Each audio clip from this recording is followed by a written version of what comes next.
This once popular 90-Day Fiancé spin-off has transformed from must-watch television to a franchise killer, and frankly, I believe it's time for us to put a stop to it. Following couples racing the K1 visa clock, the first season of 90-Day Fiancé aired in 2014.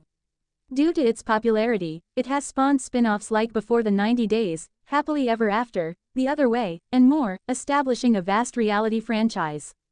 What they say is true, too much of anything may become boring. The drama and bizarre love tales of 90-Day Fiancé and its spin-offs captivated me, and I used to watch them non-stop. However, the thrill began to wane following so many spin-offs and familiar faces. I've seen the same scenario unfold repeatedly. I've been daydreaming lately while watching a spin-off of 90-Day Fiancé. The element that formerly made the TLC reality series popular is disappearing quickly. The plotlines of the play seem monotonous and continue for too long. The breaking point may be a specific spin-off. I'm giving thought to quitting the whole 90-Day Fiancé brand altogether. The same old 90-Day Fiancé pairings are becoming less and less popular. For years, I've seen these familiar faces experience the same old drama. I'm no longer taken aback by the breakups, reconciliations, and deception. I miss the days when the program had a sense of authenticity and unpredictability. I find it difficult to stay committed if I don't have new viewpoints. The thrill that once drew me in has faded. In the meantime, The Other Way seems like a reboot.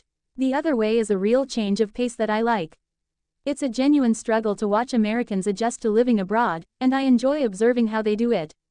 I'm still wondering about the future of the new relationships. Their travels have a far more engaging, emotional, and fresh feel than the typical circle. I enjoy being surprised by reality TV the most, and I don't find that with the same old cast on Happily Ever After. The Other Way presents genuine change and stories that I haven't seen 100 times.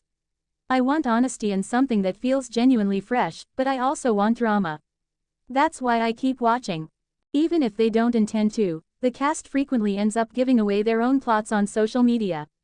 In April 2025, I saw Jasmine post about giving birth to Matilda with Matt Brannies. However, she is not yet expecting during the 9th season of Happily Ever After. It's odd to see her continue to behave as though she still wants Gino, even though she has obviously moved on and is having fun with Matt and their kid in Florida.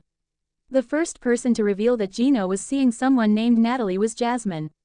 They had already broken up, as she revealed in an Instagram story. Additionally, Jasmine asserted that he dated 2 Brazilian women after that.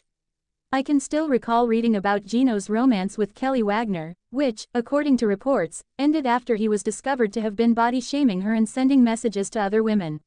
I couldn't help but question why the series continues to prolong these storylines that are already dead. It now feels quite out of sync to observe how Gino and Natalie's connection develops on television.